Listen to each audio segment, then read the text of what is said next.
Vamos a orar entonces para dar inicio a la clase de la noche de hoy.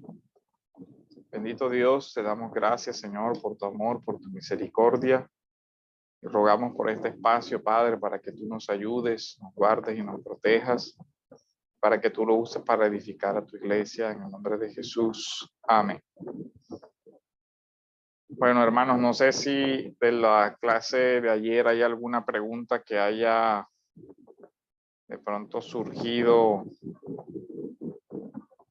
de la reflexión.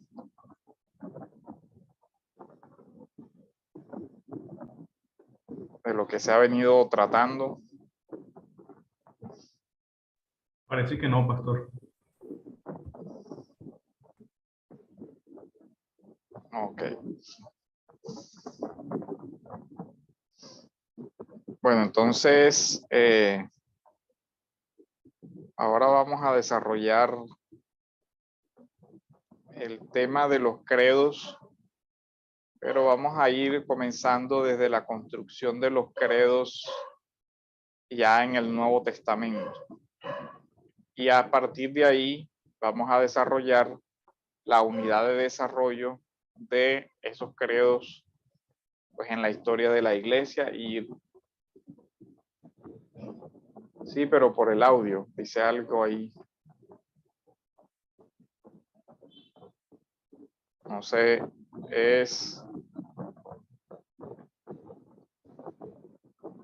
ahí alcancé a leer algo y que sí, pero por el audio. Y bueno, si hay alguna pregunta, puede preguntar hermano Oscar. Y aprovechamos al pastor que nos responda.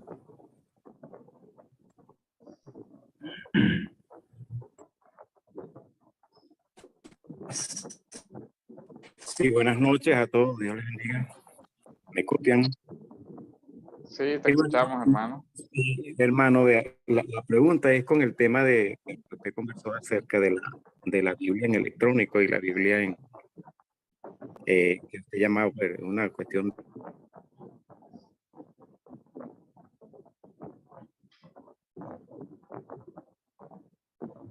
No se te oye, hermano. No sé si de pronto.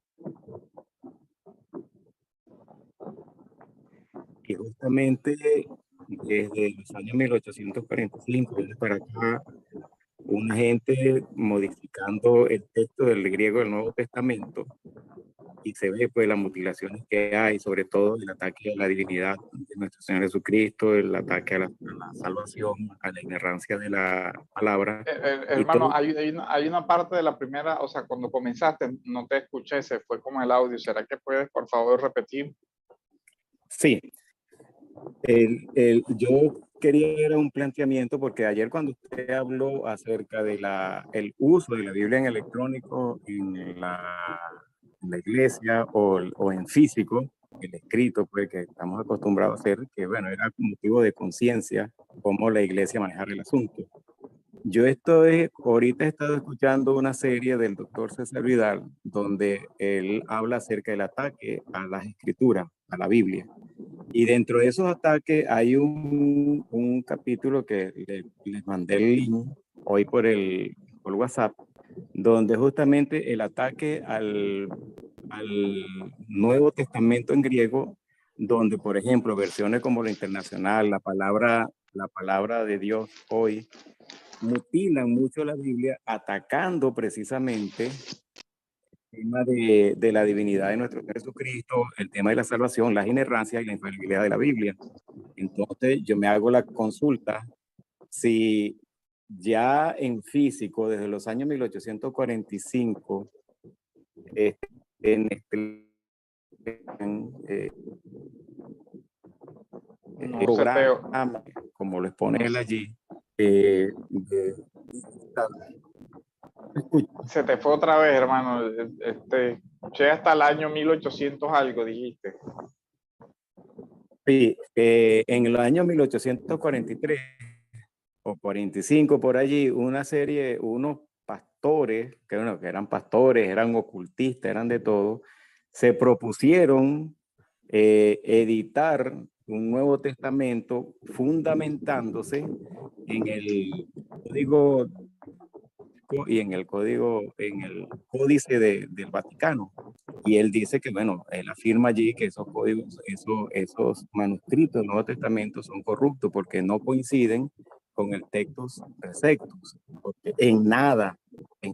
Y encima de eso es la Biblia que estamos usando en nuestras iglesias y que es un ataque directo porque mutilan muchos textos del Nuevo Testamento en cuanto a la persona de Cristo, en cuanto a su divinidad, en cuanto a la salvación y otro, pues, que claramente allí.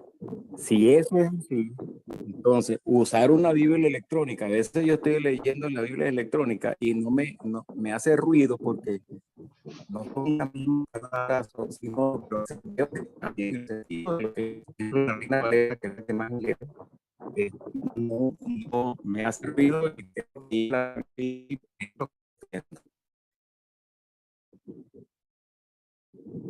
Se te fue la voz, no sé si estás hablando o... con el...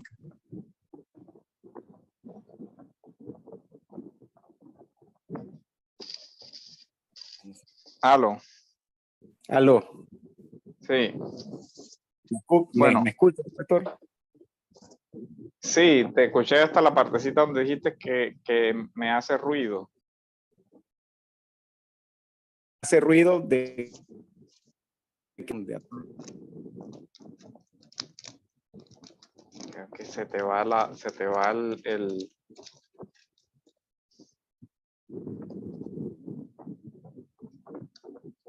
va el sonido, no sé, se pierde el...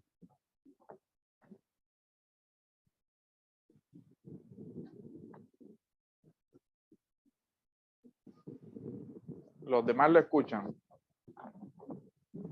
No, pastor, yo tampoco lo escucho. Ah, ok. Bueno, lo que yo de pronto alejándonos ahí un poquito del tema, son dos aspectos distintos. Uno son las traducciones y otro son los manuscritos. Y el debate sobre el tema de los manuscritos sí que es álgido, porque está, digamos, el concepto, el tema del texto crítico en contraposición al tema del textus receptus. A mí me llama la atención el tema de la crítica bíblica y yo creo que el tema del texto crítico es un tema, digamos, bastante técnico y que no se ha hecho una como adecuada presentación. Yo tengo reservas con la forma como plantea el tema de la Sociedad Bíblica Trinitaria y el mismo Vidal, porque no me parece que de eso se trate, porque los textos que se tienen hoy, digamos que responden a una gran cantidad de manuscritos que no se tenían en la época de la composición del textus receptus, además que hay 3 receptus. Entonces es un tema bien álgido porque inevitablemente hay que responder a la pregunta ¿qué se hace con los manuscritos que no concuerdan o con los manuscritos que presentan variantes textuales? Entonces ahí viene el tema. Por otro lado está la distinción en las traducciones. Digamos que desde nuestro tema se puede ver que hay, por ejemplo, el Nuevo Testamento cita en muchas ocasiones el texto griego refiriéndose a la Septuaginta. Y es curioso que los padres también usan mucho la Septuaginta como texto de base. Pero eso también origina un problema y es que hay varias versiones hebreas del Antiguo Testamento, la de Aquila, de Teodosio, no recuerdo cuál es la otra, son como 3 versiones hebreas que no concuerdan en mucho del de la textualidad con la Septuaginta. Y ahí es donde se originan los problemas de crítica textual, que no se resuelven, digamos, de una forma muy fácil de ver. Entonces, ahora, la diferencia es en que evidentemente usted tiene que identificar las diferentes filosofías de traducción, como la filosofía que es más apegada a la estructura del original, una traducción más tirando a ser literal, y las traducciones que son dinámicas. Entonces nosotros vemos que hay muchas traducciones dinámicas que, por ejemplo, la NBI, la NTV, y ese estilo. Pero la distinción es en dos áreas. Uno, la traducción, y otro, el manuscrito que se utiliza. Normalmente, Reina Valera tradicionalmente siempre ha usado Textus Receptus para la traducción del Nuevo Testamento. Otras versiones, como la Biblia de las Américas y la NTV, la NBI, hacen uso del texto crítico de Nestele Aland, que ya va por la edición 27. Pero ese debate ya pertenece, por ejemplo, al debate de Nuevo Testamento, porque es crítica textual, o lo que se conoce como baja crítica, el tema de los manuscritos. Bueno, vamos entrando en nuestro tema, y es el tema de la confesionalidad que se observa en la iglesia desde los inicios. La iglesia, desde su formación. Vi la imagen de la...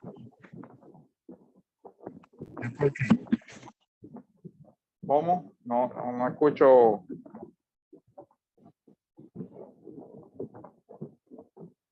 Ahí escuchaba a alguien que estaba como tratando de...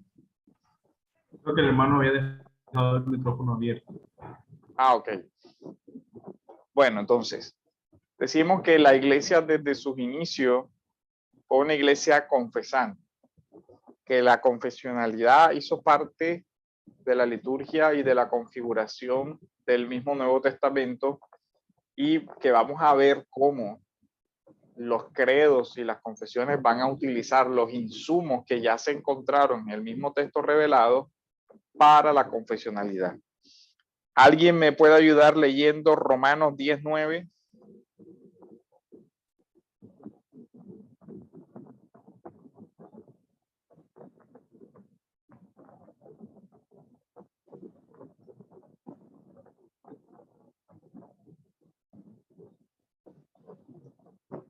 Romanos 10, versículo 9. Dice que si confesares con tu boca que Jesús es el Señor y creyeres en tu corazón que Dios le levantó de los muertos, serás salvo. Miren algo. Esto es ya los evangelios y las cartas que son incluso antes que los evangelios, ¿cierto? En su composición. Y regados en las cartas estamos encontrando fórmulas confesionales cortas. Aquí, por ejemplo, en Romanos 10:9, que si confiesas con tu boca a Jesús por Señor y crees en tu corazón que Dios lo resucitó de entre los muertos, serás salvo. Entonces, miren lo que implica la fórmula. Primero, si crees, debes confesarlo. Es decir, la fe que se guarda en el corazón debe ser confesada.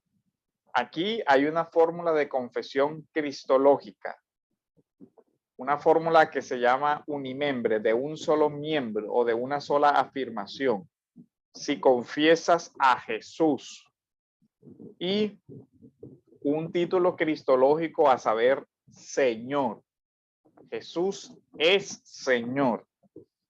Pero también añade un evento sobre el cual se debe confesar, y es que Dios, el Padre, lo resucitó de entre los muertos. Dice, si tú confiesas eso, serás salvo. ¿Qué quiere decir? Que cualquiera que niegue la confesionalidad, cualquiera que niegue la resurrección de los muertos, que Jesús resucitó de los muertos, no puede ser salvo, porque es una creencia fundamental. Ahora, si ustedes ven, la creencia en resucitó aparece después como confesión en el credo apostólico, ¿cierto? Como confesión esencial. Si usted no cree esto, no puede ser salvo. Cualquier persona que niegue la resurrección corporal de Cristo, porque ya después los credos van a decir con cuerpo. ¿Por qué con cuerpo? Pues por el gnosticismo. Porque después alguien dice, no, una resurrección espiritual y como un medio, no sé si alguno todavía vio el muñequito ese que daban muy antiguo, Gasparín, ¿cierto? Como un Gasparín así, una cosa que no es corporal, dice, esa confesión no es aceptable, sino que la confesión es la confesión de la corporalidad. Miren cómo ya aquí se asocia como elemento fundamental para la salvación, y aquí es donde nosotros vamos a ver. Los credos tratan de recoger esto, las doctrinas que en caso de no confesarse comprometen la salvación, y tratan de construir una unidad desde estas doctrinas esenciales que comprometen la salvación. Por eso los credos tampoco abarcan todas las cosas que corresponden a esta parte. Ahora, la iglesia puede tener una diversidad en ideas sobre muchas cosas, sí, porque hay múltiples experiencias, múltiples intérpretes, múltiples situaciones locales, contextuales, culturales que influencian la vida de una iglesia local o de una iglesia de un país. El tema es que, tal como se ve en este texto, ninguna iglesia puede dejar de confesar la resurrección de Jesús de entre los muertos, porque es una doctrina fundacional y que compromete la salvación. Entonces, miren que esto ya es una confesionalidad que está en la misma Biblia. Una exigencia confesional. Si tú crees, debes creer esto. Mateo 10:32.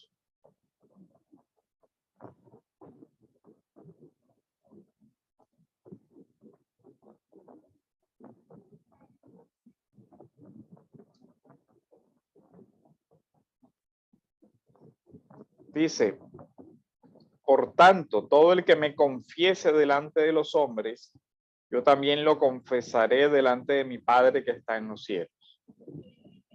Entonces ahí vemos confesionalidad, confesiones, confesar. Ahora, que confiese ¿qué? Que confiese delante de los hombres ¿qué cosa? Pues una de las cosas que acabamos de leer, que Jesús es Señor, que Jesús resucitó de los muertos. ¿Cierto? Lucas 12:18.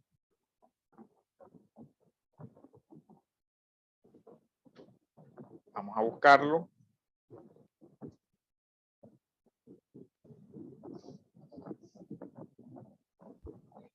Y dijo, esto haré, derribaré, me parece que no es, doctor, No, esa no es. graneros y... La anoté mal y ahora no. Ah, es 12:8. 12:8. Os digo que todo aquel que me confesare delante de los hombres, también el Hijo del Hombre le confesará delante de los ángeles de Dios.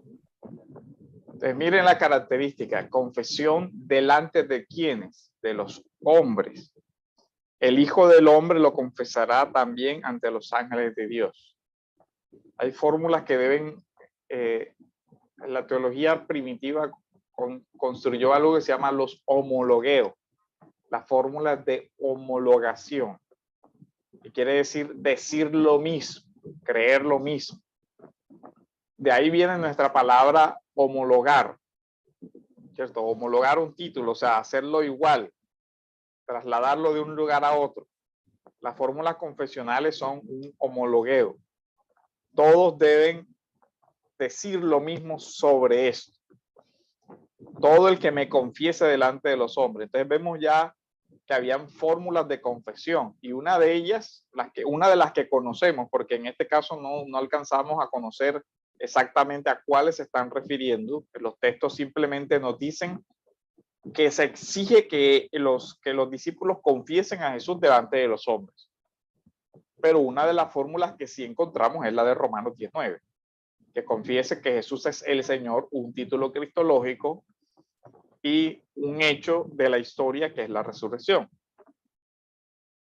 Vamos entonces ahora a Filipenses 2:11.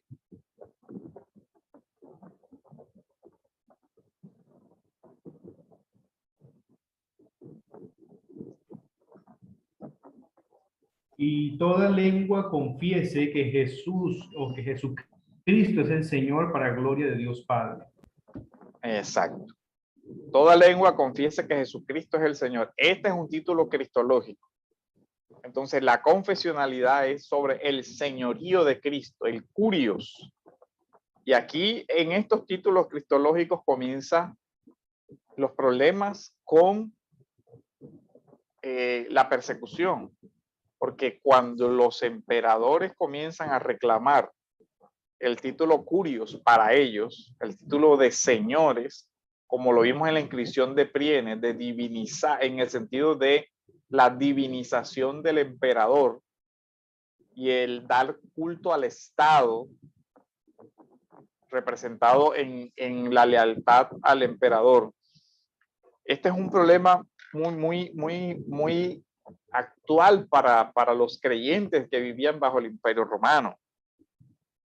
Porque es que, por ejemplo, un soldado romano tenía que hacer un juramento de lealtad reconociendo al emperador como el Señor.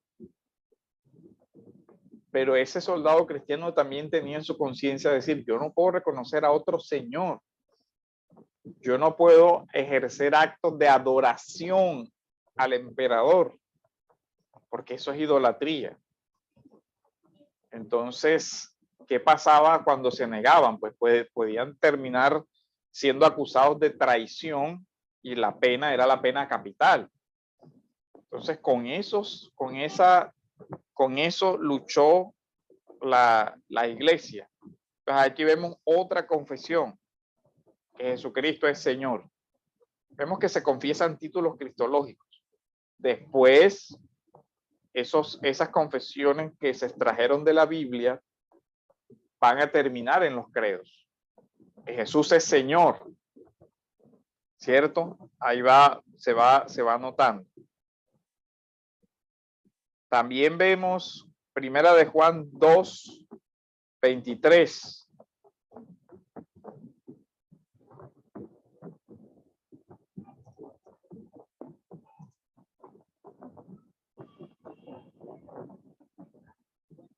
Todo aquel que niega al Hijo tampoco tiene al Padre. El que confiesa al Hijo tiene también al Padre. Pues mire que esparcidos en la Escritura encontramos las fórmulas de confesionalidad, confesar. Cuando llegamos a la etapa patrística ya entendemos por qué ellos siguieron con esa costumbre. No fue que los padres inventaron algo, sino que ellos vieron que la iglesia primitiva ya confesaba cosas sobre Cristo y sobre el Padre. Y por eso se dan estas situaciones. Otro ejemplo, Juan 6:69.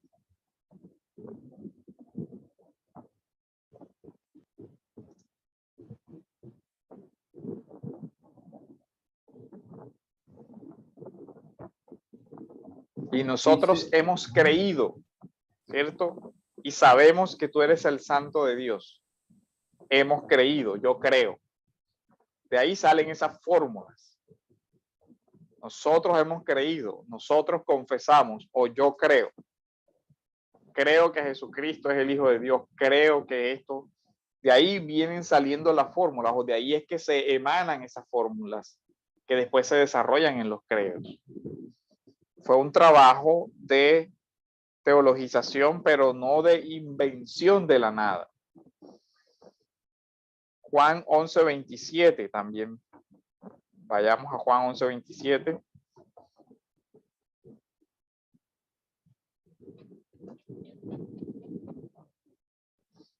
Ella le dijo, sí, Señor, yo he creído que tú eres el Cristo, el Hijo de Dios, o sea, el que viene al mundo.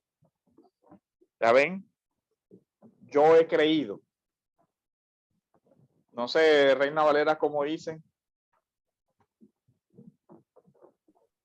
Dice, le dijo, sí, Señor, yo he creído que tú eres el Cristo, el Hijo de Dios, que has venido al mundo. Ok. Acá la construcción está diferente. Dice, sí, Señor, yo he creído que tú eres el Cristo, el Hijo de Dios. O sea, el que viene al mundo. Entonces, ¿qué implica esta fórmula de confesión? Tú eres el Mesías. Mire que son varias fórmulas, títulos cristológicos. Tú eres el Mesías, el Cristo, tú eres el Hijo de Dios, tú eres el enviado al mundo, la venida, enviado por el Padre. ¿Cierto? Tres aspectos que son confesantes. Todo eso después lo vamos a encontrar.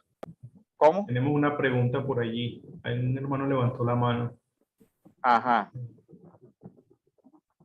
Hermano, si puedes activar el micrófono o si quieres escribir la pregunta al chat.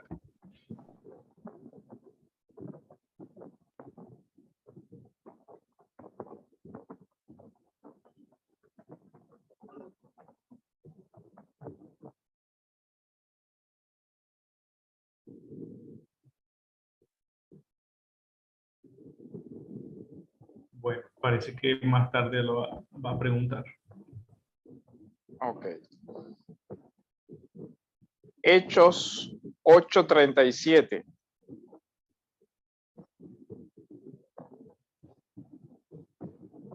Ya este lo habíamos visto, pero aquí vemos las fórmulas primitivas de confesión y sobre todo de confesión en el contexto bautismal. Así que lo que después hace Hipólito y lo que hacen los padres no fue un tema que ellos se inventaron de forma arbitraria cuando exigían en el bautismo confesiones. Que eso es lo que yo quiero que veamos, ¿no? Que muchas veces se toma que estas liturgias son inventos del catolicismo, pero miren los antecedentes escriturales primero. Los padres no fue que salieron a inventarse una liturgia de la nada, sino que ellos respetando la liturgia que ya viene del Nuevo Testamento, evidentemente la asumen y la desarrollan, que es otra cosa, la aplican. Pero aquí vemos el tema de la catequesis, como la llamaban los padres, la enseñanza del evangelio, ¿cierto? Felipe le enseña el evangelio comenzando desde el profeta Isaías y a la pregunta que hace el eunuco, ¿de quién habla? ¿De quién habla el profeta aquí? ¿De él mismo o de otro? Después, al final, el resultado de la predicación, de la instrucción, del discipulado es que el eunuco entendió el evangelio y puede confesarlo. Eso es importante, puede confesarlo. Y esta es un pasaje importante porque esa confesionalidad se ubica en el bautismo. ¿Qué impide que yo sea bautizado? Aquí hay agua. Entonces Felipe le dijo, si crees con todo tu corazón, puedes. Felipe le dijo, si usted cree con todo su corazón, puede. Y ahí vemos la confesión, creo, en singular, ojo. ¿Sí ven interesante? Por eso los padres utilizan el credo apostólico en singular, porque es una confesión personal. Pero también hemos visto que el Nuevo Testamento recoge confesiones de que si confiesas, ya más generales, creo que Jesucristo es el Hijo de Dios. Aquí está una fórmula de confesión corta. Note algo, esta fórmula de confesión se refiere solo a la persona del Hijo. Y que hay un nombre, Jesús, Cristo, es un título también, Hijo de Dios, ya muestra la naturaleza divina, ¿cierto? Creo que Jesucristo es el Hijo de Dios, respondió el eunuco y Felipe lo bautiza. Esta parte es importante. También lo vemos en Primera de Juan 4:2.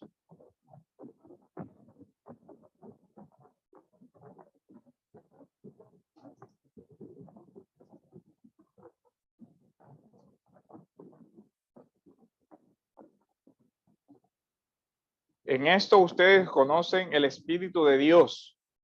Todo espíritu que confiesa que Jesucristo ha venido en carne es de Dios.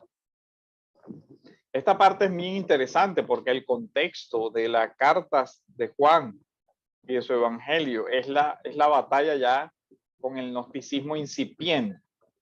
Entonces, ¿qué tenemos aquí? Que una confesión de fe inevitablemente incluye el tema de la humanidad, de la encarnación, de la corporalidad. Por eso los credos también van a hablar del cuerpo de Cristo, de la corporalidad, verdadero hombre, verdadero Dios, ¿cierto? Encarnado, de la Virgen María, hecho hombre, murió, vivió, toda esta parte de la humanidad, hace parte de la confesionalidad. Entonces lo que vamos a ver en los credos sobre la humanidad ya hace parte también de los credos que ya están dentro del mismo Nuevo Testamento. Cualquiera que niegue o que no confiese la humanidad de Cristo es un hereje. Y eso ya lo dice la Escritura. Cuando los padres elaboran las fórmulas de los credos, ellos tienen en cuenta esto, no se las inventan. Entonces, aquí vemos el tema que veíamos de la correspondencia. Esta es la norma de normas y la pregunta es si la exigencia de un credo sobre la declaración de la humanidad, de la corporalidad de Cristo, se encuentra soportada por la Escritura. Aquí la vemos, se encuentra soportada por la Escritura. Cualquiera que niegue que Jesús ha venido en carne, dice Juan, es un anticristo. Y además de eso, nos da a entender que esa confesión solo es posible por la obra interior del Espíritu Santo en la vida de esa persona. Solo quien el Espíritu Santo le ha dado el creer puede confesar que Jesucristo ha venido en carne y que es de Dios, que ha venido de Dios el Padre. Pues ahora que leamos los credos, teniendo estos versículos en mente, ya podemos hacer otras asociaciones. De tal manera que es lo que nosotros vemos aquí. La expresión de la confesión de la fe muchas veces quedó consignada en himnos, lo que se llamaron himnos cristológicos. Algunos de los signos cristológicos mencionados en la Escritura es 1 de Timoteo 3:16.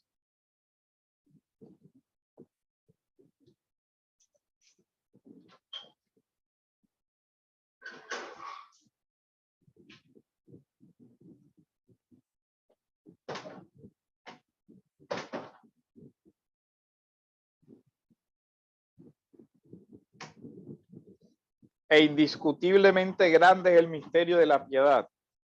Él fue manifestado en carne. primera confesión, la encarnación, ¿cierto? El cuerpo, vindicado en el espíritu, contemplado por los ángeles, proclamado entre las naciones, creído en el mundo, recibido arriba en gloria. ¿De qué está hablando aquí? De la ascensión, ¿cierto? Recibido arriba en gloria. Entonces, por eso usted ve en el credo apostólico que se habla de la ascensión de Cristo como crucial para la confesión. El hecho de que murió, de que fue contemplado, proclamado, creído en el mundo, recibido arriba en gloria. Este es uno de los himnos que se encuentran en el mismo Nuevo Testamento. Lo que los eruditos dicen es que muy probablemente este tipo de fórmulas reflejan los himnos que la iglesia ya entonaba para la adoración a Cristo. Otro ejemplo lo encontramos en el famoso texto de Filipenses 2 del 6 al 11. Vamos a leerlo también.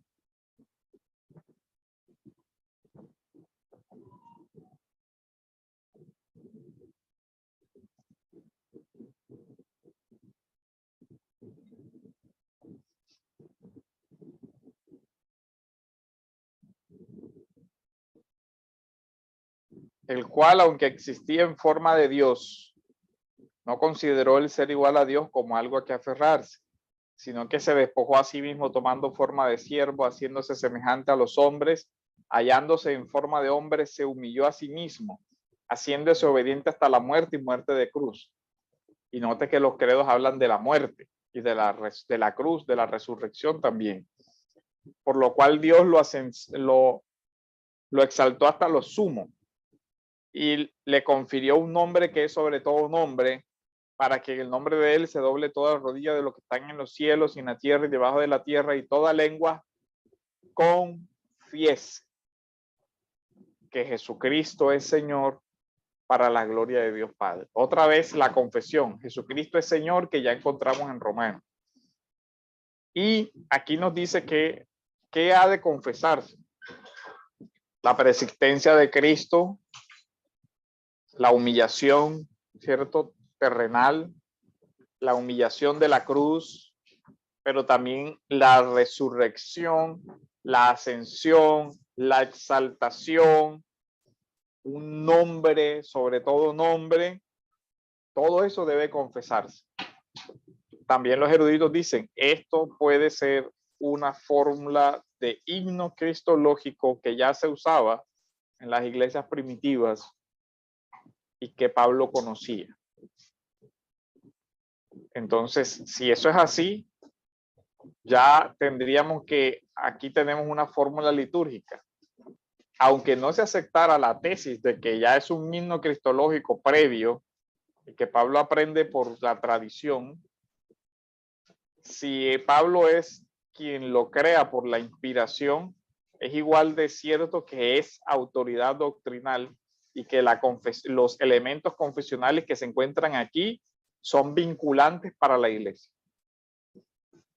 Debe considerarse la preexistencia de Cristo, el despojarse de su gloria para venir al mundo, el hacerse semejante en todo a los hombres, verdadero hombre, el humillarse, la obediencia hasta la muerte en la cruz, y que Dios lo resucitó y lo exaltó y le confirió un nombre sobre todo nombre.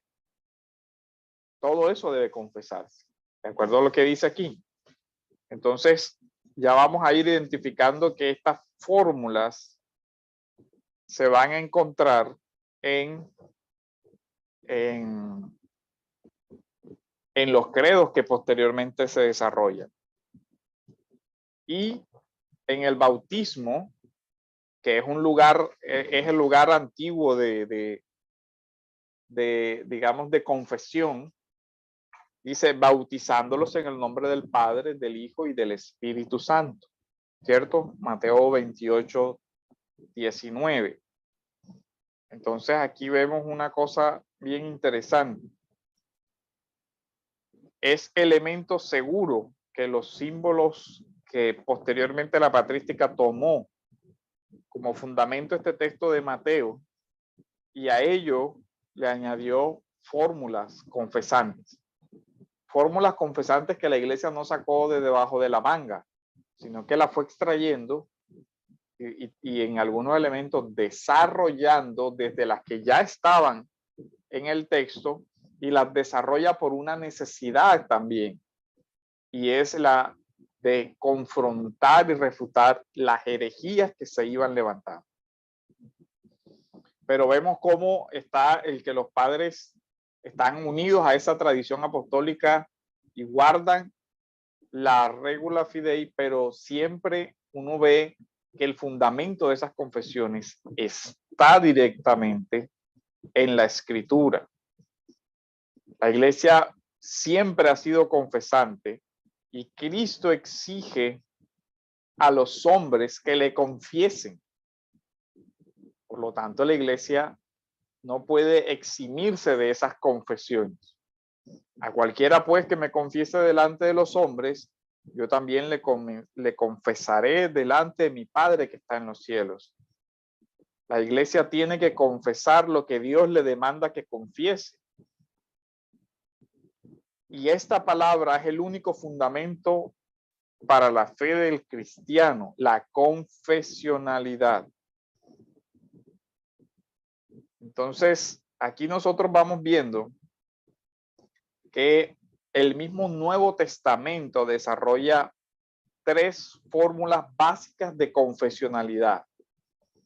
Las confesionalidad cristológica, de las que hemos visto ejemplos, las confesionalidad que integra al Padre y al Hijo, y la confesionalidad que integra al Padre, al Hijo y al Espíritu Santo. En el Nuevo Testamento hay estas diferentes tipos de confesión. Entonces vamos a ver las confesiones del Nuevo Testamento, ¿cierto? Hay fórmulas homologueo sobre la confesión de la muerte. Se confiesa que Jesús murió y que Jesús resucitó, como las que hemos visto. Por eso los credos los incluyen. Jesús murió, Jesús resucitó.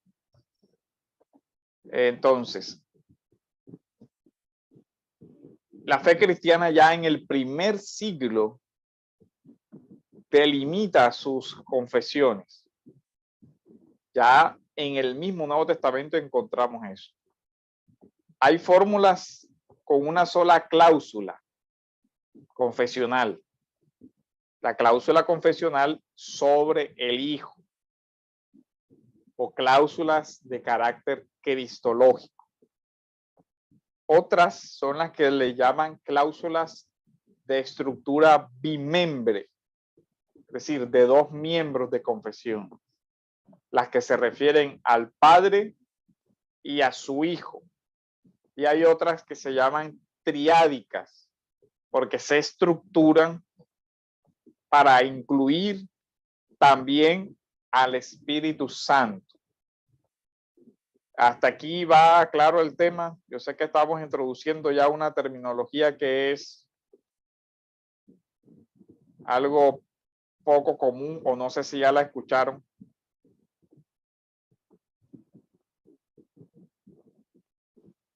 Igual, a pesar del lenguaje, son confesiones sobre el Hijo y el Padre, el Hijo, el Padre y el Espíritu Santo. Esa es todo el tema. Pero por si las moscas, usted lee algún texto por allá sobre credos y confesiones, y cuando le hablen de una confesión triádica, ya sepa a qué se refiere, ¿cierto? Repetir las fórmulas es estructura cristológica o unimembre, bimembre de 2 miembros, Padre, Hijo, trimembre, Padre, Hijo y Espíritu Santo. ¿Ok? Esas son las fórmulas. Ahora, fórmulas de carácter cristológico. ¿Cómo? Ahí dice, entendiendo las fórmulas en la Biblia. Claro, esa es la idea, de que nosotros podamos ver por qué. Por lo que ya vimos anteriormente, que los padres son un periodo de transición, ¿cierto? Los padres apostólicos recogen esto, lo que está en la escritura, y recogen la tradición oral que circulaba y la van desarrollando. Entonces es importante ver esta unidad, porque algunas personas simplemente creen que no hay como que el siglo segundo es un desarrollo teológico que no tiene como el anclaje en la Biblia, y que a partir de ahí muchos dicen se helenizó el cristianismo y se convirtieron fórmulas filosóficas en declaraciones de fe. No es verdad. No es verdad, tanto así que no es verdad que lo que los padres hacen es tomar como su fuente estas declaraciones de fe que ya consiguieron en los textos. Que las desarrollan, sí, las desarrollan en virtud de necesidades del momento, que fueron las formulaciones heréticas. Y ellos, usando la regula fidei y usando ya el insumo de la escritura, construyen una declaración para mantener a los herejes apartados, o para poder tener criterios válidos para expulsar a aquellas personas que están dañando la confesionalidad sobre Jesús. Entonces, una de las primeras que encontramos es de fórmulas de carácter cristológico de una sola pieza. Está en 1 Corintios 12:3.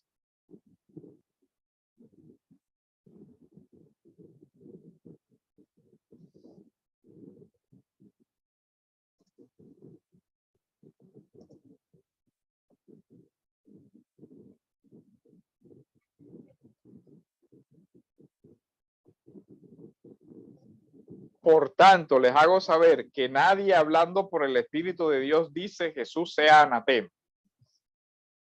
El contexto de esta afirmación es el tema de las lenguas y todo el problema que se presenta en Corinto. Y él dice, el Espíritu Santo nunca va a permitir que en un evento de esos, de lenguas o de cualquier otra cosa, se profiera una afirmación sobre el Cristo que vaya contra su dignidad real. Pero también dice, nadie que tenga el Espíritu Santo puede blasfemar contra Cristo. Y nadie puede decir Jesús es el Señor, excepto por el Espíritu Santo. Es decir, una persona solamente puede confesar a Cristo si el Espíritu Santo le ha regenerado. Y de nuevo encontramos la fórmula de confesión que estaba en Romanos, ¿se acuerdan? Que Jesús es el Señor. Jesús es el Señor. Nadie puede decir, confesar, ¿cierto? Proferir, Jesús es el Señor, excepto por el Espíritu Santo. Fórmula de carácter cristológico. Ahí mismo en 1 Corintios 16:22.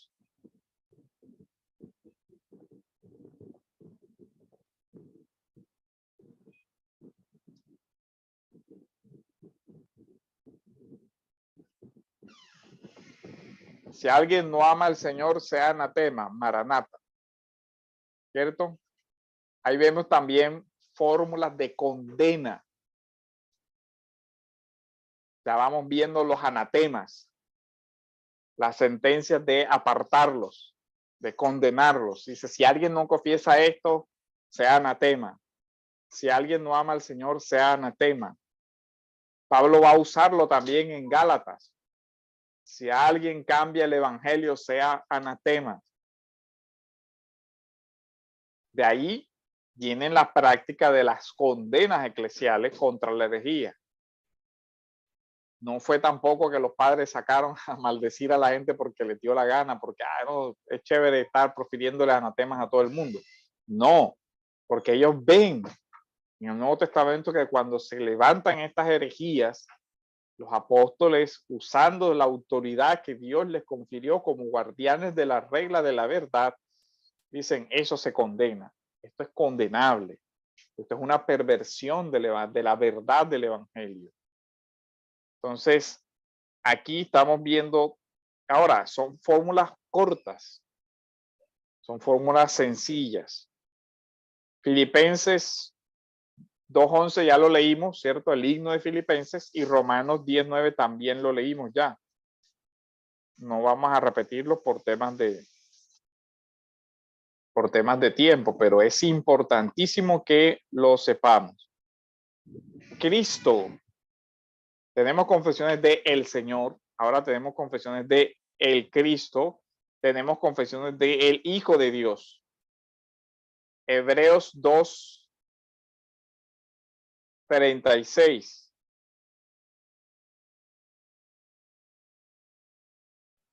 Pastor, tenemos una pregunta también en el chat. ¿Sí?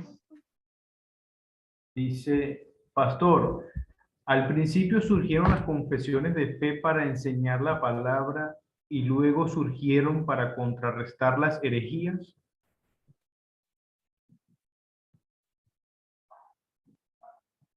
No, miren, hay algo que es interesante.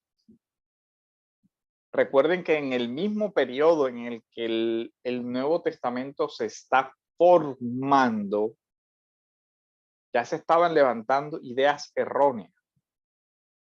Cuando Pablo le escribe a los corintios, él le dice, cualquiera que diga que Jesús no resucitó está negando la fe. Capítulo 15, ¿se acuerdan?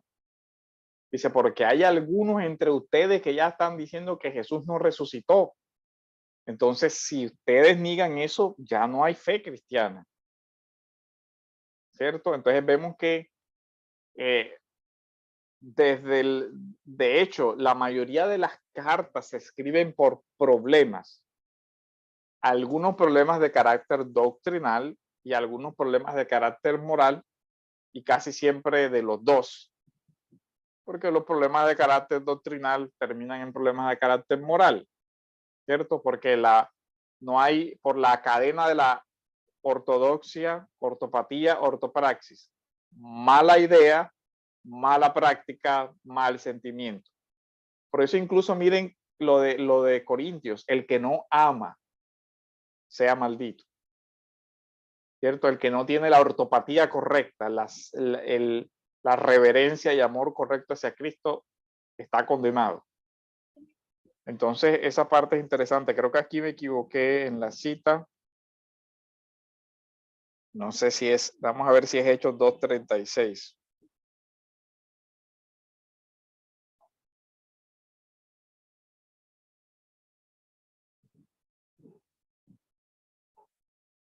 Ah, sí, Hechos 2:36. La anoté mal, la anoté como cita de...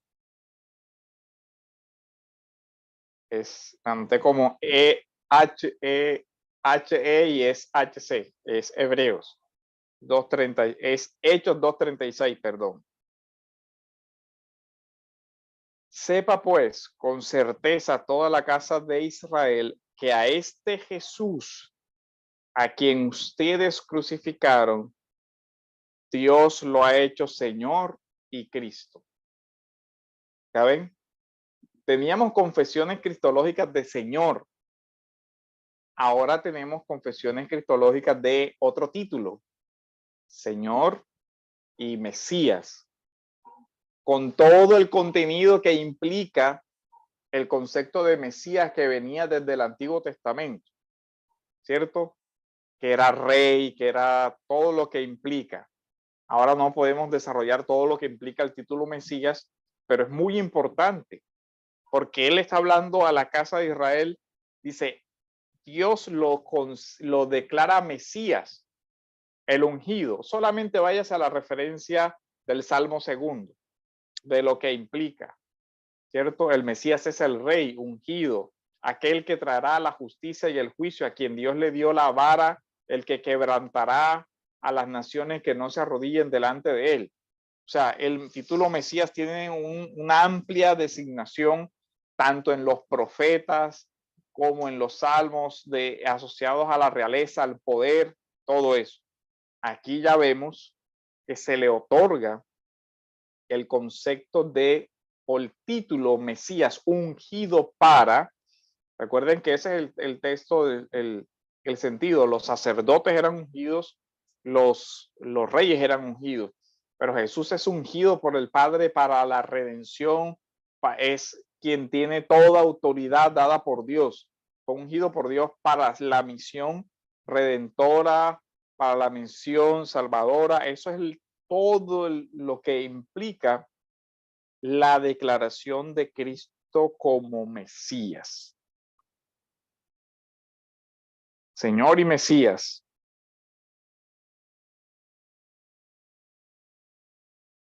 Esta cita la copié mal y no sé ni siquiera cuál es. Vamos a ver si es 2:22 de la misma.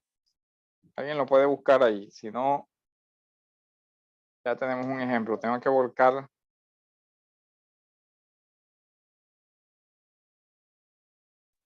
En el 2:22 dice: varones israelitas, oíd estas palabras: Jesús Nazareno, varón aprobado por Dios entre vosotros, con las maravillas, prodigios y señales que Dios hizo entre vosotros por medio de él, como vosotros mismos sabéis. Creo que no es.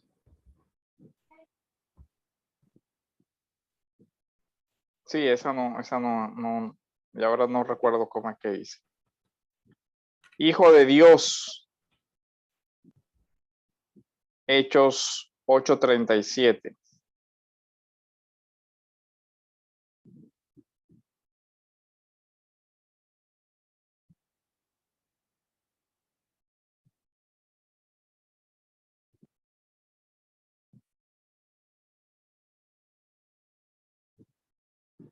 Y Felipe dijo, si usted cree, puede. Creo que Jesucristo es el Hijo de Dios. ¿Qué se confiesa? Miren que se confiesa Señor, Mesías, Hijo de Dios. Ya llevamos 3 títulos cristológicos en el Nuevo Testamento. Confesionales, confesados. Hebreos 4:14.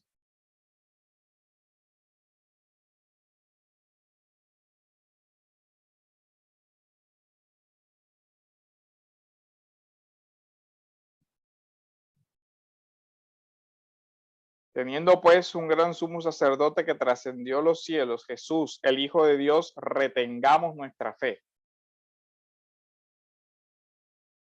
Jesús, el Hijo de Dios. ¿Cierto? Otra confesionalidad que debe retenerse.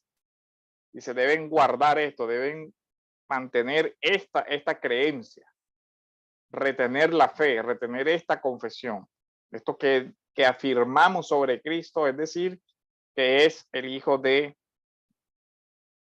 Dios.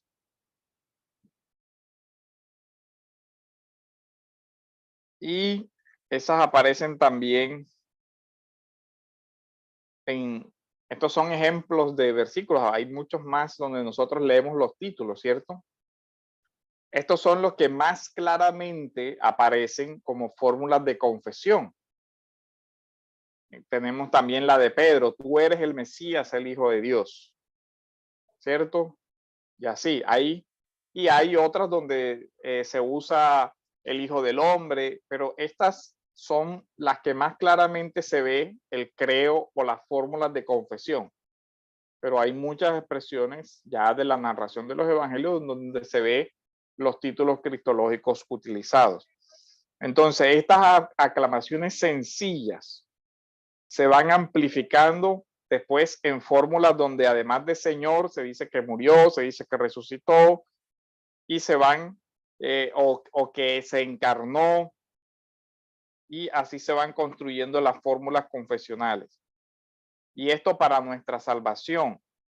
Ejemplo, Romanos 1:3.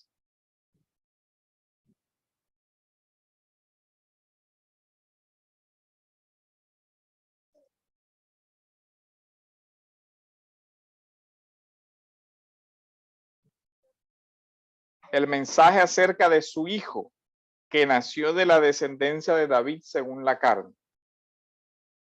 ¿Qué doctrina importante encontramos ahí?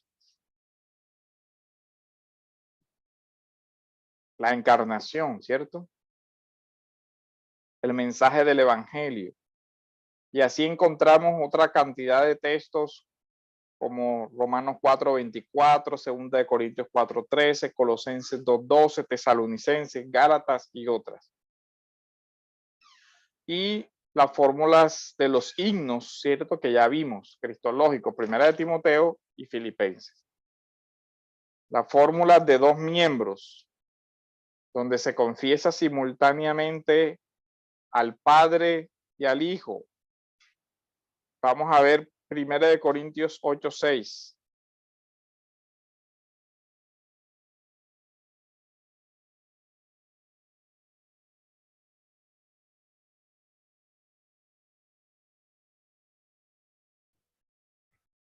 Para nosotros, sin embargo, solo hay un Dios, el Padre, del cual proceden todas las cosas y nosotros somos para Él, y un Señor, Jesucristo, por medio del cual son todas las cosas y nosotros por medio de Él. Ok, si ven ahí ya la confesionalidad cómo se va extendiendo. Para nosotros hay un solo Dios. El credo, el Nicea ya lo usa así. Creemos que hay un solo Dios, de quien proceden todas las cosas, la declaración de la creación. Y nosotros para Él, y un solo Señor, Curios, Jesucristo, por quien son todas las cosas y por medio de Él existimos nosotros. Un solo Dios, un solo Señor. Ya se va ampliando junto a la confesión sobre el Padre, se encuentra la confesión sobre el Hijo.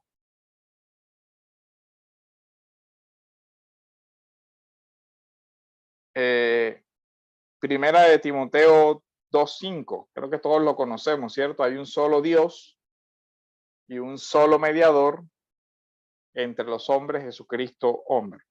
¿Qué se confiesa? La existencia de un solo Dios. La fórmula es de dos partes, Dios Padre, Jesús el mediador y la humanidad de Cristo para hacer posible la mediación. Ahí se introduce la encarnación, todo lo que eso implica. Segunda de Timoteo 4:1.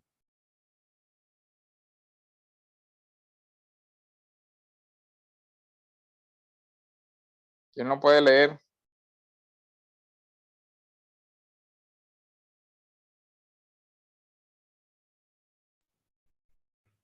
Te encarezco delante de Dios y del Señor Jesucristo, que juzgará a los vivos y a los muertos en su manifestación y en su reino. Entonces, te encarezco delante de Dios, ¿cierto?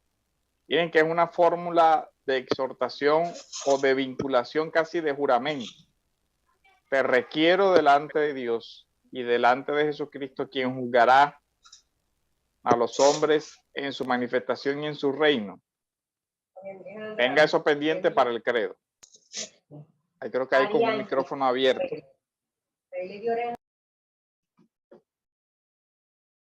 Finalmente se dan las fórmulas de las triádicas. Primera de Corintios 6:11.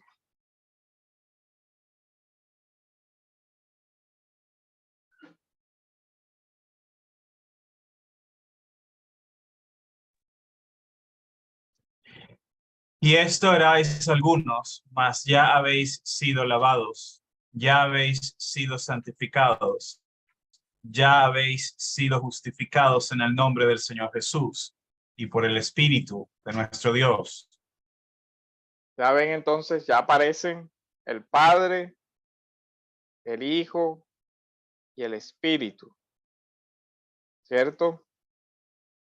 Ahí mismo, Primera de Corintios 12:4.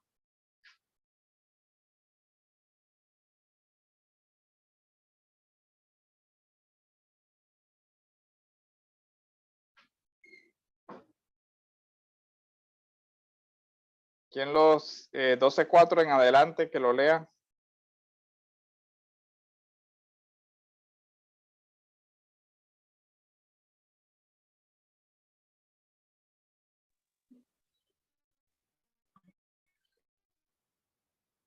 Ahora bien, hay diversidad de dones, pero el Espíritu es el mismo. Y hay diversidad de ministerios, pero el Señor es el mismo. Y hay diversidad de operaciones, pero Dios, que hace todas las cosas en todos, es el mismo. Pero a cada uno les es dada la manifestación del Espíritu para provecho. ¿Se dan cuenta de la estructura? Dones, el Espíritu es el mismo. Ministerios,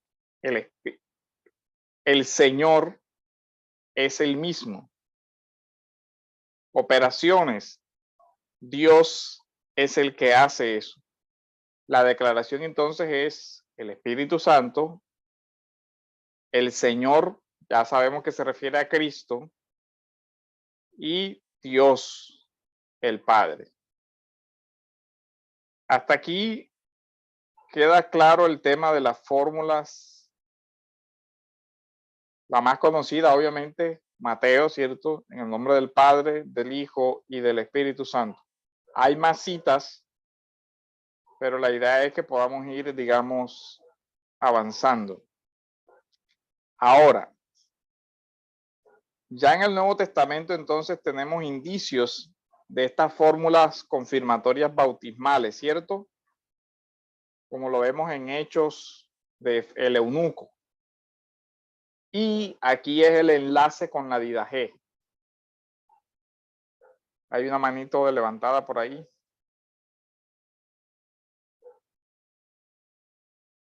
Sí, hermano.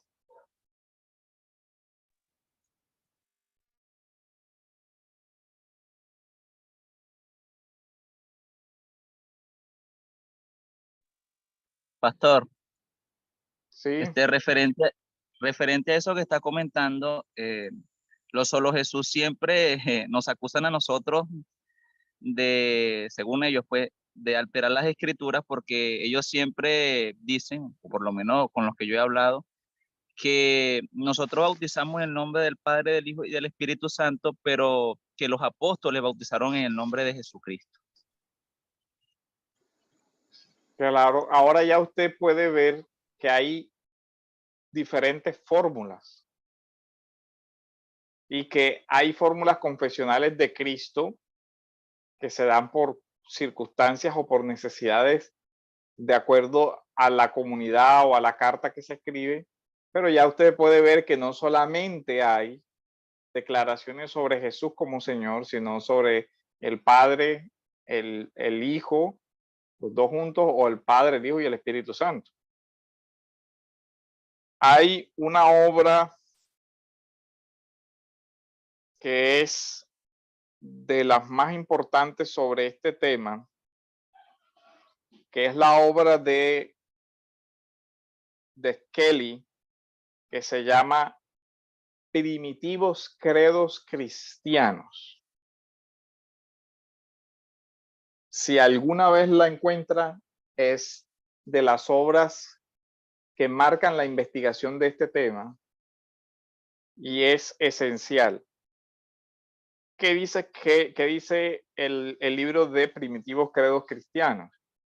Dice: la verdadera y original finalidad de los credos, su primera razón de ser, fue su papel de afirmaciones solemnes en el contexto de la iniciación del bautismo. ¿Ya ven? Dice: a este respecto es usual distinguir entre credos declaratorios, los que declaran solamente, y los credos que se estructuran en forma de pregunta y respuesta. Por eso usted ve que nosotros tenemos catecismos que son pregunta-respuesta. El método sigue siendo ese.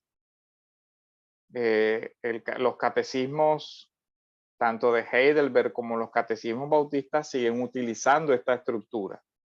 Pregunta-respuesta. Los credos declaratorios o de recitación pública solemne en primera persona de fórmulas fijas no pueden datarse antes del siglo IV. Al menos no hay ningún testimonio explícito al Señor. Ahora, él dice: no hay fórmulas, digamos, escritas, pero él dice, explicar este silencio y demás es complejo. Hay elementos difíciles de entender por qué no hay ese testimonio de esos primitivos cristianos del tema de los credos.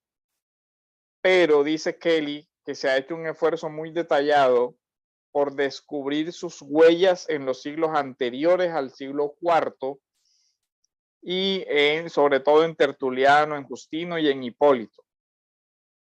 Incluso en los mismos textos del Nuevo Testamento como los que hemos visto. Ahora,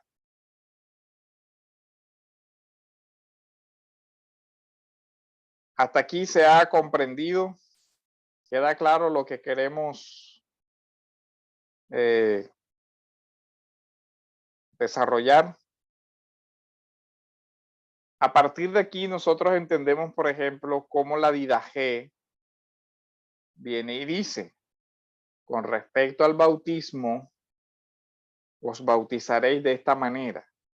Habiendo primero repetido todas estas cosas, ya podemos hacernos una idea de que las cosas que se repiten son alguna forma de credo que se exigía a los bautizados. No sabemos exactamente cuáles, si era algo semejante al credo apostólico o si eran declaraciones más cortas como creo en Jesucristo o creo en el Padre y en el Hijo, en fin, no sabemos. Total es que ya se tiene conciencia de que el bautismo es en el nombre del Padre, del Hijo y del Espíritu Santo. O sea, ya hay claramente establecido la fórmula bautismal basada en la Trinidad. ¿Hasta dónde llega aquellas cosas que debían repetir o proferir para el bautismo? No tenemos el dato histórico que nos permita decir con claridad qué era lo que se repetía. Lo que sí sabemos es que se memorizaba algo y se repetía alguna fórmula para el bautismo. Y ya lo que ya vimos del tema de que se hacía bautismo en agua. Y esto porque es importante. Recordemos que se habla de que la Didache pudo haber sido compuesta entre los años 50 a 70. La mayoría de los eruditos se está decantando por una fecha más o menos entre el 90, 96 al 98. Pero cualquiera de las dos fechas es una fecha temprana, es una fecha, está dentro de la incluso contemporaneidad con los apóstoles, porque Juan muere en el 90 y pico también. Tenemos la afirmación de Justino Mártir en la Apología, y aquí vemos entonces, aquí vamos haciendo la conexión con el tema de lo que veíamos en las fórmulas del Nuevo Testamento. Estando dentro del agua, se pronuncia sobre el que ha querido regenerarse, arrepintiéndose de sus pecados, en el nombre de Dios, Padre y Señor del universo, y en el nombre de Jesucristo, crucificado bajo Poncio Pilato, y en el nombre del Espíritu Santo, que nos anunció por los profetas lo que se refiere a Jesús. ¿A qué se les parece esa fórmula?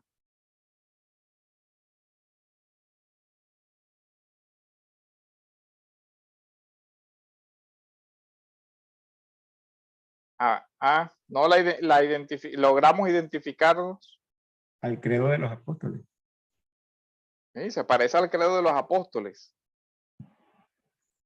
No exactamente como nosotros conocemos el credo, porque el credo tuvo una formación hasta casi el siglo IV, que es lo que explicaba Kelly que sucede, pero dice, estando dentro del agua ya tenemos una liturgia. Se pronuncia sobre el que se va a bautizar en el nombre de Dios, Padre y Señor del universo. ¿Sí? Esto Dios creador, en el nombre de Jesucristo, crucificado bajo Poncio Pilato y en el nombre del Espíritu Santo que nos anunció por los profetas lo que se refiere a Jesús. Esta parte de los profetas va a terminar incluyéndose incluso en Nicea. Hipólito en el siglo III, en su obra que se llama La Tradición Apostólica, nos da un relato de una ceremonia bautismal. ¿Y qué dice Hipólito? Cuando el que es bautizado haya bajado al agua, quien le bautiza imponiendo la mano le dirá: ¿crees en Dios Padre Omnipotente? Y el que se bautiza dirá: creo. Seguidamente, el que bautiza con la mano sobre él le sumergirá una vez. Y después dirá: ¿crees en Cristo Jesús, Hijo de Dios, que ha nacido por el Espíritu Santo de la Virgen María, ha sido crucificado bajo Poncio Pilato, ha muerto, ha resucitado al tercer día, ha subido a los cielos y está sentado a la derecha del Padre y volverá a juzgar a vivos y a muertos? Y cuando haya contestado, lo creo, será sumergido por segunda vez. Y volverá a decir: ¿crees en el Espíritu Santo, en la Santa Iglesia? Y dirá una vez más: creo, y será sumergido por tercera vez. Así ya vemos incluido el Espíritu Santo en las confesiones de fe bautismales, y así ya pasamos al tema de los credos primitivos. Creo en el Espíritu Santo, creo en la Iglesia, es la última parte del credo. Yo creo, credo del latín. El tema es, ya ahora podemos entender que hay una base bíblica para esta confesionalidad. Creo y aspiro a que por lo menos entendamos la importancia que tienen estas confesiones de fe, los concilios y demás, que tratan de enraizarse precisamente en la misma escritura. Por estos credos es que la fe cristiana intentó separarse de los herejes y de aquellas sectas que negaban, ¿cierto?, la pureza doctrinal. En los símbolos, en los credos, se declara brevemente la doctrina de toda la escritura en general, lo que es esencial, aquello que recoge tanto el Antiguo como el Nuevo Testamento, y tratan de conservar los elementos esenciales de la fe bíblica. Estos credos rechazan los errores y las parcialidades sectarias, lo que es muy importante, porque en la iglesia el error no tiene cabida, no debe permitirse. Así se fija también una regla para la unidad, pero la unidad doctrinal, la unidad basada en la palabra de Dios y aceptando solo y enteramente la palabra de Dios. Y de tal manera que encontramos como esos símbolos el credo de los apóstoles, el credo apostólico, que contiene el énfasis en la humanidad de Cristo. Tiene los conceptos fundamentales de la fe cristiana, un trinitarismo que lo distingue del Islam o del paganismo, con la confesión de que hay un solo Dios, artículos que resumen la fe acerca de la iglesia y el cuerpo de Cristo. El símbolo habla mucho sobre la humanidad de Cristo por la oposición al problema de la época con el gnosticismo, que creían que Jesús tenía un cuerpo solo en apariencia humano, pero que realmente no era humano. Creían que Jesús era más parecido a los semidioses griegos, un dios que parecía ser hombre, pero que tampoco lo era. Es decir, que algunos decían, es Dios que tiene apariencia humana, y otros decían, es un humano que no es Dios. Entonces el credo centra la verdad y dice, no, así no es. El artículo del credo se divide entonces en 3 partes diferenciables. Creo en Dios Padre Todopoderoso, creador del cielo y la tierra. Creo en Jesucristo, su único Hijo, nuestro Señor, que fue concebido, y creo en el Espíritu Santo, la Santa Iglesia Católica. El credo de Nicea, esta confesión es el resultado de la guerra contra el arrianismo, que enseñaba que Cristo no era eterno Hijo de Dios, sino que era la primera creación y que como tal tuvo un inicio en el tiempo y por lo tanto había llegado a existir y no había existido desde siempre. Esta herejía amenazó con dividir la iglesia y de ahí que se cite al concilio de Nicea, Constantino lo hace, y la doctrina de Arrio fue condenada y rechazada para afirmarse la consustancialidad de Cristo con el Padre. Consustancializar, ¿qué quiere decir? Que Dios Padre y Dios Hijo comparten la misma sustancia divina, o sea que Cristo es el mismo Dios y no es una creación de Dios. Ambas son personas distintas, pero comparten la misma deidad. Sin embargo, hay muchas preguntas sobre el tema de la naturaleza humana de Cristo e incluso de la naturaleza del Espíritu Santo, y por eso se hace necesario otro concilio, que fue el concilio de Constantinopla, ¿cierto? Y así se va desarrollando un poquito más la doctrina. ¿Qué dice el texto del credo de Nicea o credo niceno-constantinopolitano? Porque Nicea es 325 y Constantinopla es 381. Y recuerden que el credo de Nicea se construye sobre el credo apostólico. Por eso fue que es importante verlo así. ¿Qué dice? Simplemente lo vamos a leer brevemente. Creemos en un solo Dios, Padre Todopoderoso, Creador del cielo y de la tierra, de todo lo visible y lo invisible. Creemos en un solo Señor, Jesucristo, único Hijo único de Dios, nacido del Padre antes de todos los siglos. Dios de Dios, luz de luz, Dios verdadero de Dios verdadero, engendrado, no creado. Esta fórmula especialmente rechaza la idea del arrio sobre el Hijo como una creación. Él dice engendrar cuando no es igual que crear. Y por nuestra salvación bajó del cielo. Recuerden Filipenses, se humilló, descendió. Y recuerden los otros textos que leímos donde dice se encarnó. Por obra del Espíritu Santo se encarnó de María, la Virgen, y se hizo hombre. Por nuestra causa fue crucificado en tiempos de Poncio Pilatos. Ya las confesiones que vimos.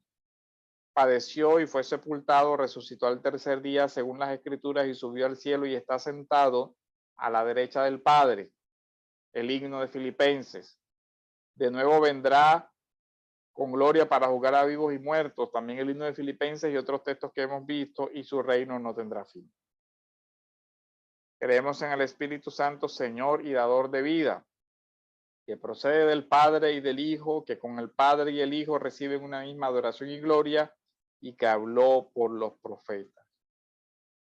Creemos en la Iglesia, que es una santa y universal y apostólica, y reconocemos un solo bautismo para el perdón de los pecados. Esperamos la resurrección de los muertos y la vida del mundo futuro. Amén.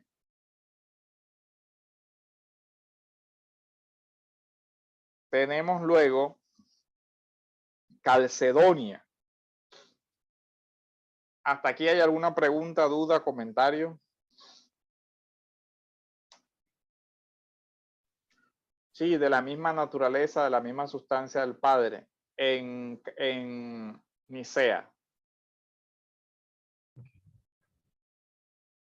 ¿Hay alguna pregunta, duda, comentario?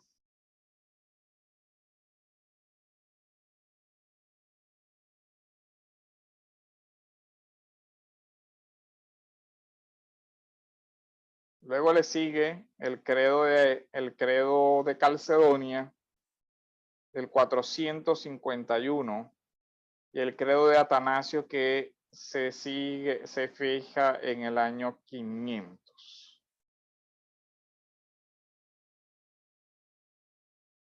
Hasta aquí, entonces, vimos el tema de esta confesionalidad primitiva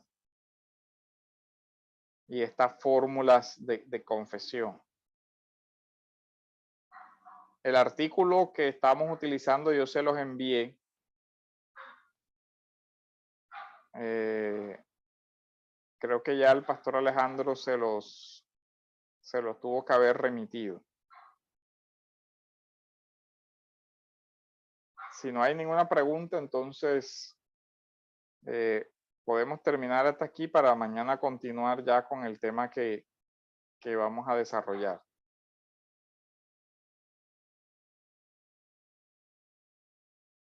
¿Quedó todo claro? ¿Se entendió? Sí, pastor, creo que fue muy buena esa revisión bíblica para rescatar que ese ejercicio de confesionalidad comenzó con la Biblia, no es un invento de los padres apostólicos. Así que es una raíz muy importante y que yo creo que valió la pena dedicarle un buen tiempo a eso. Tenemos una pregunta aquí en el chat. Bueno, es tan delicado como parece creer en la doctrina de Sabelio, patripacianismo, lo que conocemos hoy como unicitarios o solo Jesús. Escuché del pastor Paul Washer que ni siquiera debemos llamarle hermanos.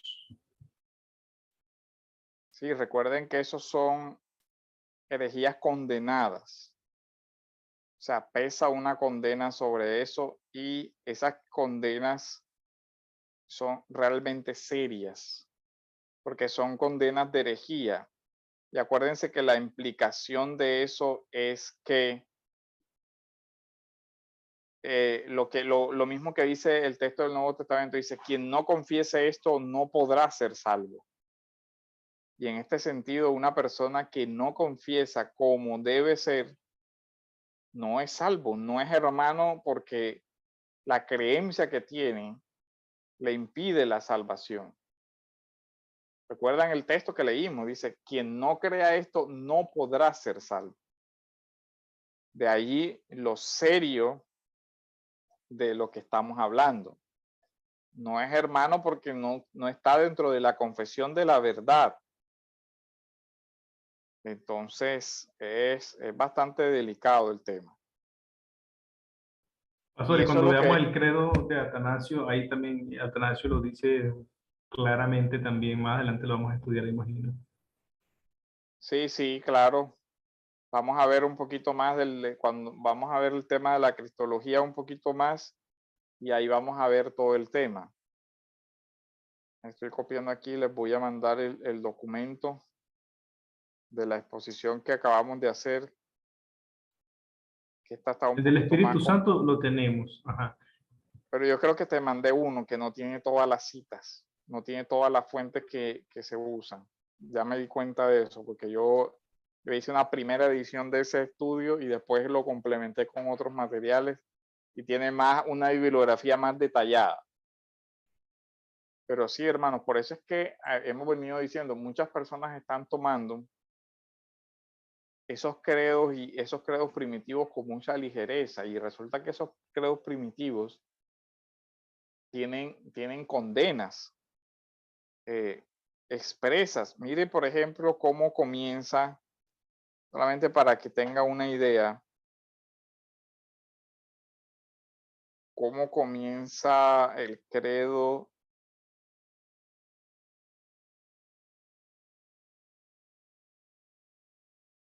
de Atanasio. Dice, todo el que quiera salvarse debe mantener la fe universal. El que no guarde esta fe íntegra y pura, sin duda perecerá eternamente. Las herejías fueron condenadas y la condena es precisamente, exacto, un anatema, o sea, una sentencia de maldición. Si tú no crees esto, no puedes ser salvo. Por eso es la gravedad del tema. Digamos que hay errores y se hace la distinción entre errores y herejías. De hecho, si ya vieron Historia de la Reforma, los cánones de Dort condenan errores. O sea, dicen, el arminianismo es un error, pero no lo condena como herejía. ¿Ven la diferencia importante? O sea, sí hubo distinción. Hay errores, digamos, pero que esos errores, pongámoslo de esta manera. Si una persona cree que debe hacer alguna obra buena para salvarse, pero no niega a Cristo como su único y suficiente Salvador, como lo dicen los credos, está en un error, pero no va a perderse por creer que la voluntad puede influir. Porque lo cierto es que si es salvo, se sabe que la voluntad no influyó, así él tenga esa idea. No se va a perder por eso, porque la salvación no es por conocimiento, no es una gnosis. Por eso los cánones de Dort dicen, estos son errores. Ahora, son errores graves, son errores que complican la vida del creyente, que de pronto lo guían por malas prácticas y todo esto, pero no lo condenan. Pero de los errores de lo que estamos hablando en los credos, ya no son meros errores, son sentencias de maldición. Dice, si usted cree esto, no es salvo. Ese es el tema. Si usted cree esto, no es iglesia. Así que un testigo de Jehová no es hermano porque es un hereje. Ya, esa es la sentencia como se formuló por los concilios. Ahora, el tema es que también ahora queremos relativizar eso. No, ni sea, no, pero es que ellos también se pudieron haber equivocado, entonces nosotros tenemos mejor juicio que ellos y todo lo demás. Para mí eso es peligroso y acá en la costa hay un dicho que dice, hasta allá no apuesto yo. Hasta allá no me atrevo a decir, traspasar eso es serio. Yo pienso que fueron las mejores formulaciones, no perfectas, pero sí las mejores formulaciones. Y Sproul decía, si te apartas de esto, escoge cuál es la herejía en la que te vas a matricular, porque fuera de aquí lo que queda es alguna de las herejías. Así que ahora que no explican, que los credos no explican el misterio, no lo explican. Pero lo que sí dicen es, esto es lo que es la verdad. ¿Cómo se da esto? ¿Cómo es el misterio intratrinitario? No lo sabemos. Pero si tú dices otra cosa, caíste en alguna de las herejías. Así que yo creo que Sproul ahí tiene razón. Si te apartas de alguno de estos credos, eres un hereje, escoge cuál herejía es la que más te gusta, pero vas a terminar condenado.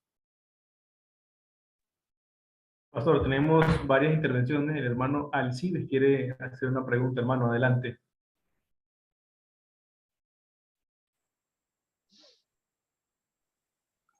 Pastor, ¿será cierto que Constantino, después de ser partidario de la Trinidad, de la creencia de la Trinidad, él luego se bautizó, o sea, posteriormente se bautizó en el arrianismo?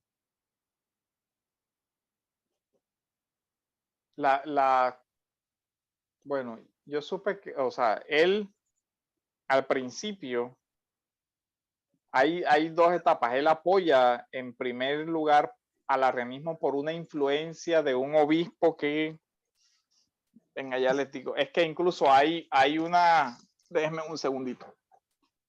hay una carta de Arrio a Constantino y hay una respuesta de Constantino también. No que no tenemos tiempo para revisarla, pero mañana me recuerdan y se las leo. Carta de Constantino a Arrio, donde está Epifanio, escribe un texto que se llama Paranión, y aquí se habla de una carta que Arrio le escribe al emperador. Y al principio, no recuerdo el nombre del obispo que trata de impedir el tema de la condena de Arrio, intercediendo ante Constantino. Incluso después se da el tema del debate, se da el concilio, y el concilio de Nicea intenta ser revocado. Y ahí es donde es expulsado Atanasio y todo eso. Y después de un tiempo, otra vez, la ortodoxia vuelve a tener, y eso por malas influencias de la política. Constantino interviene ahí bastante negativo en ese tema. Pero mañana precisamos esa parte histórica y les voy a ver si les paso una foto, por lo menos de las cartas de Arrio y la de Constantino. Ese es un dato interesante para que lo examinen. Pastor, tenemos por aquí otra pregunta. Esas condenas son precisamente por lo que dice la palabra, que sean anatemas, ¿cierto? Sí, claro. Se profieren sentencias de condena, de maldición. O sea, el que niegue esto sobre Jesús sea anatema. Que ya usó la escritura, por eso los padres la vuelven a usar acá. Dicen, no, si alguien niega esto, está bajo la maldición, no es creyente, o sea, está condenado. Por eso es que el tema es serio. Y miren que la iglesia, en su discernimiento hay errores, porque no hay un juicio perfecto de la iglesia, pero aquí el consenso fue: esto no es solamente un error, esto compromete la salvación de alguien, y cualquiera que diga esto, su salvación está comprometida. Pastor, y entonces, ¿qué podemos decir en el caso de qué pasa, o digamos en el mundo teórico, qué pasa si un hereje de estos vuelve al camino y cree lo que cree la Iglesia Católica, la Iglesia Universal? ¿La herejía se toma como apostasía o no necesariamente es una apostasía donde ya no hay oportunidad de arrepentimiento? Sabes que en eso la misma patrística se dividió, porque algunos estaban a favor de que aquellos obispos que se arrepentían fueran recibidos de nuevo, incluso que ocuparan de nuevo los cargos de los que se habían, pero otros decían no, ya no puede ser restablecido. Ahora, yo creo que si, usando lo que leímos en la escritura, nadie puede decir de Jesús Señor a menos que sea por el Espíritu Santo. Entonces, en ese sentido, si una persona confiesa lo que es la fe de la iglesia, entonces ya estaríamos hablando dentro de la categoría de un creyente. Debería ser restituido a la comunión de la fe. Pero lo que yo no estoy seguro es si podría ser restituido a un ministerio que lo estuviera ejerciendo. Esa parte yo tengo la duda realmente, no sé cómo aplicar ahí el tema. ¿Por qué tengo la duda? Porque yo creo que una de las mayores negaciones fue la de Pedro, y Pedro fue restituido. Pero yo no sé si eso se puede usar como una regla de restitución de todos, porque lo restituye el Señor, ¿no? O sea, ahí la regla como que no es muy general. Aunque en el caso de Pedro fue una negación, no tanto una negación del carácter de Cristo como hijo de Dios, sino, o no sé cómo lo interpretarían en la patrística, es como más por temas de cobardía. Bueno, que también en la patrística se condenaban a los cobardes, ¿verdad? También a se los, dividió la patrística en eso. ajá, en los que cuando la persecución renegaron y luego Y luego confesaron. volvieron. Sí, tenían un nombre, ahora no recuerdo qué nombre tenían, pero tenían un nombre. Ahora Sí, no eso recuerdo también fue bien. otro debate. Entonces en la rehabilitación yo digo, bueno, ahí complicado, porque no sé hasta dónde puede utilizarse el modelo de Pedro como una restitución ministerial, por la particularidad del caso, por la Sí, particular. Porque es una negación seria, yo no te conozco. Entonces uno dice, ahí aplica lo que dice, el que me niegue delante de los hombres será negado delante de exactamente. Dios. Entonces uno dice, uy, serio, delicado, o sea, pero el Señor le restituye y esa es una potestad que yo no estoy seguro que se le conceda, se le traslade a la iglesia. Porque bueno, ya es un propósito divino, predestinado dentro del decreto y todo lo demás, ya uno hasta ya no logra como que Sí. trasladarlo así difícil. Pero creo que si se arrepiente de su herejía, por lo menos admisión eclesial sí debería darse. Lógico, como un procedimiento prudencial de verificación de que sí sea una confesionalidad, pues, genuina ahora, ¿no? Porque Sí. que se tomen las medidas como prudenciales del caso para asegurarse de que realmente no vuelva a suceder lo mismo.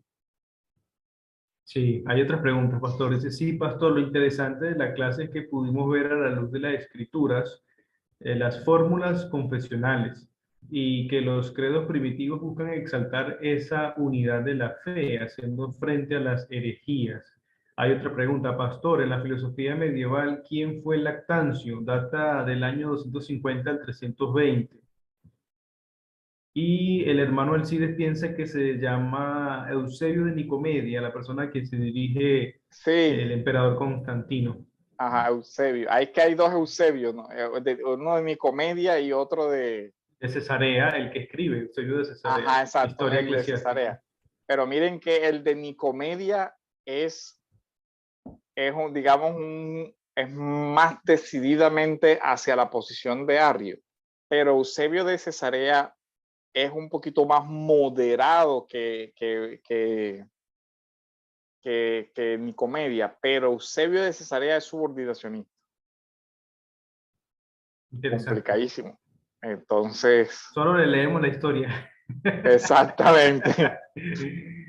Bueno, pastor, aquí hay Y, otra pregunta. Dice, ¿por qué no sería irreprensible? Supongo que el hermano está hablando del ministro que cayó en herejías, claro, exacto. Es no que ese guarda es el bien el tema. misterio de la fe, que es Ajá, uno de los requisitos. exactamente. Pero es que sí, el tema del requisito no hay problema. El tema es si se puede readmitir. Exacto. Y el único caso de readmisión, porque es que, por ejemplo, la herejía de Pablo fue previa. O sea, la Ujú. persecución fue previa. O sea, se convierte ya, pero bueno, pero el de Pedro es el caso que se parece.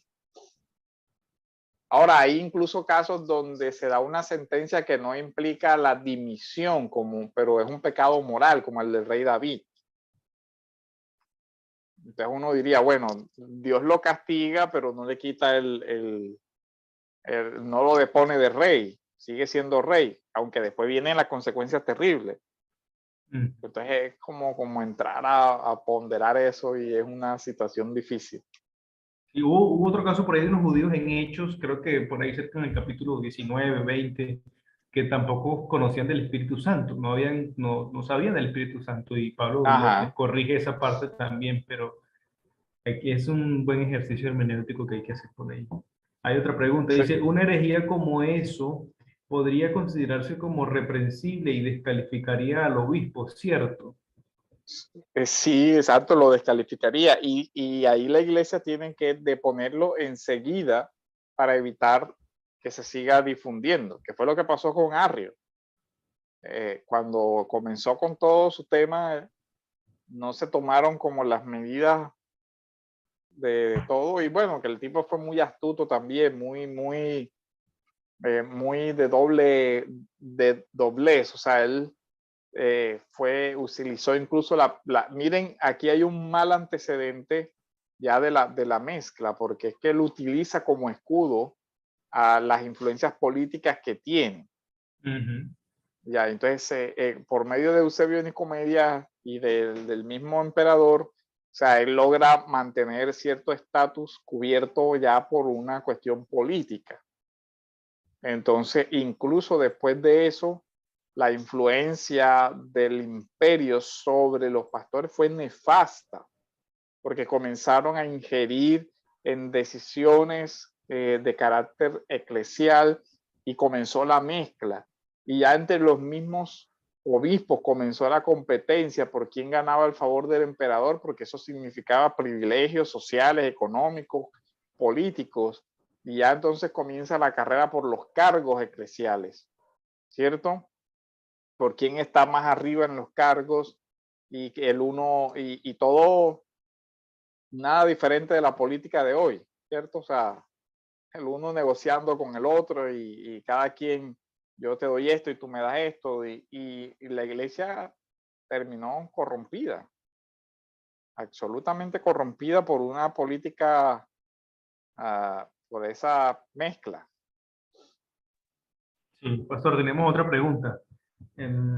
¿Se le puede llamar a alguien hereje que no sabe que está practicando una herejía? ¿Y podría alguien ser salvo si practica una herejía sin saberlo?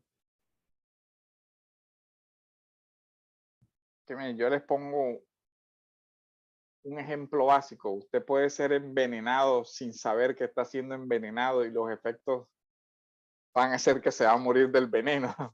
O sea, no, la ignorancia no es la excusa, ¿cierto? Ya los grados de culpabilidad son, acuérdense que no hay, digamos que nosotros vamos a morir por nuestro pecado, y nuestro pecado incluye precisamente el no conocer lo que debíamos conocer.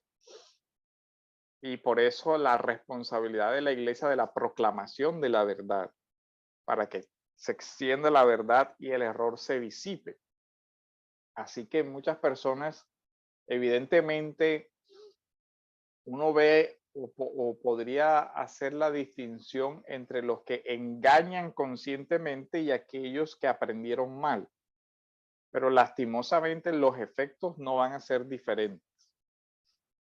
No van a ser diferentes porque, haciendo el ejemplo, o sea, si te estás envenenando, al final ese veneno surtirá efecto.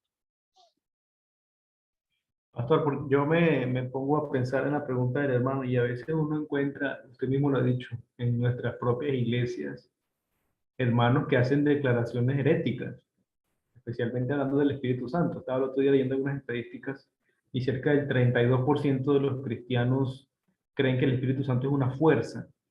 Entonces, dentro de nuestras iglesias, dentro de nuestra membresía, ¿qué haríamos? En este caso, me doy un hermano que hace una declaración herética y es miembro de la iglesia, entonces eso lo complica mucho más.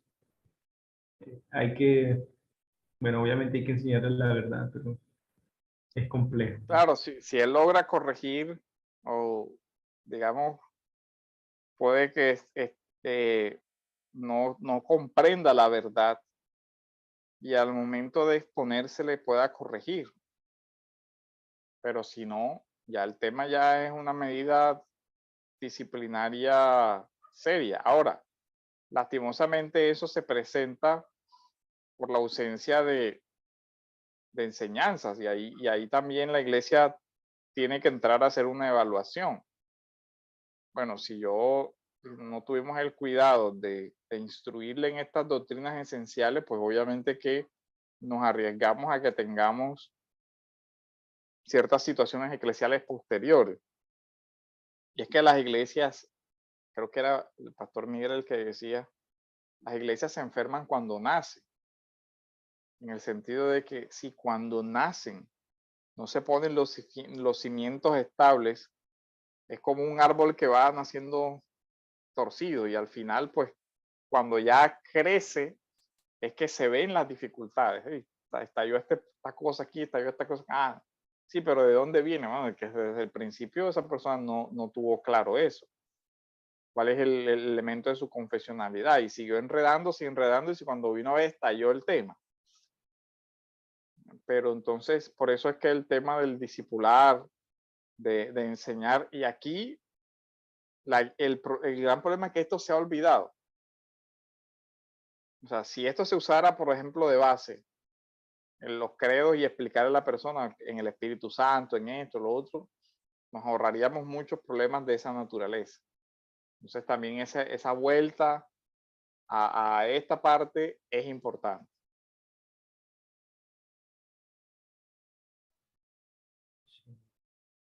Creo que tenemos la última pregunta por hoy, pastor. ¿Estaríamos haciendo una exageración o especulación al decir que en el caso de la negación de Pedro y su restitución, hay un pasaje en la Escritura que menciona que los dones no son irrevocables? Romanos 11:29. Sí, claro que Romanos está hablando de la elección, ¿no? Para salvación. Entonces ahí también creo que el contexto de Romanos es como la elección. Pero vale la pena seguir investigando el tema y hacer una formulación de de los argumentos por sí y de los argumentos por no, y luego hacer la ponderación ahí de que, porque incluso hace poco me preguntaron eso también, pero con relación a la inmoralidad, a los casos de inmoralidad. Es decir, que hay una inmoralidad se puede restituir. Yo diría, bueno, vuelvo el único antecedente que se me ocurre es el de Pedro, no conozco, no sé si estoy omitiendo alguno. Bueno, Entonces, hay otra manito por aquí. Creo que podemos finalizar con esta para dejar descansar también al pastor. Hermano Alcides, adelante.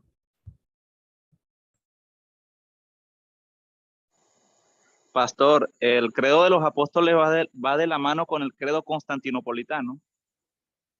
sí, todos los credos después fueron como tomando base, o sea, el credo de Nicea viene y toma de base el apostólico y después los que vienen van tomando de base eso y se van como ampliando. E incluso las confesiones, nuestras confesiones hacen lo mismo. El catecismo de Heidelberg integra el credo apostólico. Los catecismos bautistas integran el credo apostólico. El Westminster integra el credo apostólico y integra a los otros también. Integra declaraciones de Nicea y todo eso. Sino que están colocadas, por ejemplo, en los capítulos de la Trinidad, en los capítulos de la Cristología, van tomando esas afirmaciones. Pero si ya después que uno se familiariza con estos documentos, los ve integrados en las confesiones ya de la Reforma. Entonces, para que veamos la importancia y, digamos, veamos la continuidad teológica que hay ahí.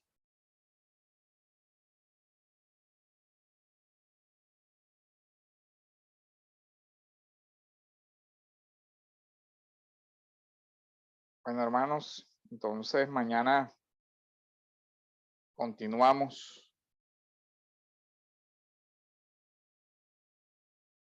Vamos a orar entonces para que Dios nos siga ayudando en todo. Bendito Dios, te damos gracias, Señor, por tu amor, por tu misericordia. Y rogamos, Padre, que nos sigas ayudando a comprender tu palabra, tu verdad, en el nombre de Jesús. Amén. Amén. Muchísimas gracias, pastor. Que Dios lo bendiga y le conceda un buen descanso. Amén, mi hermano.